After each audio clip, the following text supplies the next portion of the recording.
শিয়ালের কণ্ঠ ছিল খুবই করুণ।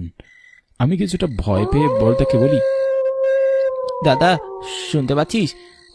দূরে কোথায় জানি শিয়াল ডাকছে।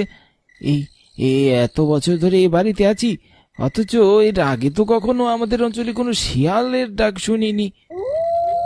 আমিও তো তাই ভাবছি রে ছোট, এটা কি আসলে শিয়ালের ডাক নাকি অন্য কিছু? দাদার সাথে এসব নিয়ে আমার কথা হচ্ছিল। ঠিক তখনই চোখ গেল ছাদের কোণায়। দেখি ভরা পূর্ণিমার অমন ঝলমলে আলোর মধ্যে কালো এক অবয়ব। এমন কিছু দেখতে পাবো আমি কল্পনাও করিনি। ভয়ে মুখের ভাষা আমি হারিয়ে ফেলেছি। আস্তে আস্তে কালো অবয়বটি আমাদের দিকে এগিয়ে আসতে লাগলো।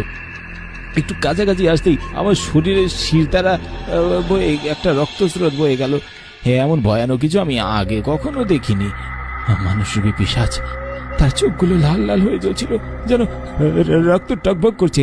আর তার চোখ, দাঁত, নখ এই সব নিমিশেই একটা মানুষকে ছিঁড়ে খেয়ে ফেলবে, এমন একটা ভয়ঙ্কর অবস্থা। এক ভয়ঙ্কর হাসি দিয়ে আমাদের দুই ভাইয়ের দিকে এগিয়ে আসছিল।